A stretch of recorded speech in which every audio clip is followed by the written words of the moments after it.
ഫോട്ടോഷോപ്പിൻ്റെ പുതിയൊരു എപ്പിസോഡിലേക്ക് എല്ലാവർക്കും ഒരിക്കൽ കൂടി സ്വാഗതം. ഇന്നത്തെ എപ്പിസോഡിൽ നമ്മൾക്ക് ഫോട്ടോഷോപ്പിലെ ആക്ഷൻസ് ഉപയോഗിച്ച് ഈ ഒരു ഫോട്ടോയെ നമ്മൾക്ക് എങ്ങനെ ഈ രീതിയിലോട്ട് എഡിറ്റ് ചെയ്തെടുക്കാൻ നോക്കാം. അപ്പോൾ നിങ്ങൾ ആദ്യമായിട്ടാണ് ചാനൽ കാണുന്നതെങ്കിൽ ചാനലിൽ വീഡിയോസിൽ പ്ലേലിസ്റ്റുകൾ ക്രിയേറ്റ് ചെയ്തിട്ടുണ്ട്. അതിൻ്റെ ലിങ്ക് ഞാൻ താഴെ ഡിസ്ക്രിപ്ഷനിൽ കൊടുക്കുന്നുണ്ട്. അതിൽ നിങ്ങൾക്ക് താല്പര്യമുള്ള കാറ്റഗറി പ്രകാരം കാണാൻ ശ്രദ്ധിക്കുക. അപ്പോൾ നമ്മൾക്ക് ഫോട്ടോഷോപ്പിലേക്ക് പോകാം. നമുക്ക് ഫോട്ടോഷോപ്പിലെ ഏതെങ്കിലും ഒരു ഫോട്ടോ ഓപ്പൺ ചെയ്യാം. അതിനുശേഷം മുകളിൽ ആക്ഷൻ സെലക്ട് ചെയ്യുന്നു. അവിടെ നമുക്ക് ആവശ്യമായ ആക്ഷൻ സെലക്ട് ചെയ്തതിന് ശേഷം പ്ലേ ബട്ടൺ അമർത്തി കൊടുക്കുന്നു.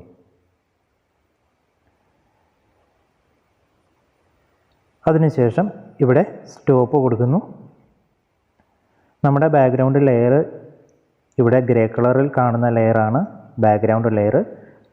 ആ ലെയറിലേക്ക് നമ്മളുടെ ഇമേജ് സെറ്റ് ചെയ്യാൻ വേണ്ടി Ctrl+T അമർത്തിയതിന് ശേഷം ആവശ്യമായ അളവിൽ നമ്മളുടെ ഫോട്ടോ സെറ്റ് ചെയ്ത് കൊടുക്കുക. അതിനുശേഷം വീണ്ടും ആക്ഷൻ പാനലിൽ പോയതിന് ശേഷം അവിടെ പ്ലേ ബട്ടൺ അമർത്തി കൊടുക്കുക.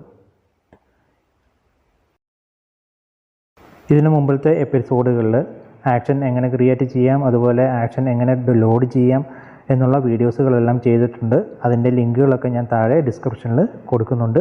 കാണാത്തവർ അത് കാണുക. ഇപ്പോഴും നമ്മളുടെ ആക്ഷൻ ഇവിടെ കംപ്ലീറ്റ് ആയിട്ടുണ്ട്. ഇനി നിങ്ങൾക്ക് ഈ ഇമേജിൻ്റെ ബാക്ക്ഗ്രൗണ്ട് മാറ്റണമെങ്കിൽ ഈ ഗ്രേ കളറിൽ കൊടുത്തിരിക്കുന്നതാണ് ഇതിൻ്റെ ബാക്ക്ഗ്രൗണ്ട് ഇമേജ്. നിങ്ങൾക്ക് ഏതെങ്കിലും ഒരു ഫോട്ടോ ഫോട്ടോഷോപ്പിൽ ഓപ്പൺ ചെയ്തതിന് ശേഷം അത് മൂവ് ടൂൾ ഉപയോഗിച്ച് ഈ പേജിലേക്ക് കൊണ്ടുവന്നാൽ മതി. നമ്മൾക്ക് ഇതിൻ്റെ ബാക്ക്ഗ്രൗണ്ട് ഇഷ്ടമുള്ളത് സെറ്റ് ചെയ്യാം. ഞാനിവിടെ ഒരു ഇമേജ് മൂവ് ചെയ്തതിന് ശേഷം Ctrl+T അമർത്തിക്കൊണ്ട് ഷിഫ്റ്റ് അമർത്തി പിടിച്ച് അതിൻ്റെ സൈസ് നമുക്ക് വേരി ചെയ്ത് ഉപയോഗിക്കാവുന്നതാണ്. ഷിഫ്റ്റ് അമർത്തുന്നത് അതിൻ്റെ ആസ്പെക്റ്റ് റേഷ്യോ മാറാതിരിക്കാനാണ്.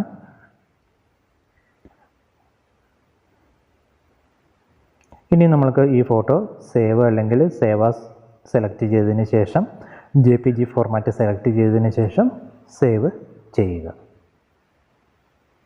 ഈ ആക്ഷൻ്റെ ഒരു ലിങ്ക് ഞാൻ താഴെ ഡിസ്ക്രിപ്ഷനിൽ കൊടുത്തിട്ടുണ്ട്. അത് നിങ്ങൾക്ക് ഫ്രീ ആയിട്ട് ഡൗൺലോഡ് ചെയ്ത് ഉപയോഗിക്കാവുന്നതാണ്. അതുപോലെ തന്നെ നിങ്ങൾ ചാനൽ സബ്സ്ക്രൈബ് ചെയ്യുക. അതുപോലെ നോട്ടിഫിക്കേഷൻ ബെല്ലൈക്കൺ എനേബിൾ കൂടി ചെയ്യാൻ മറക്കണ്ട.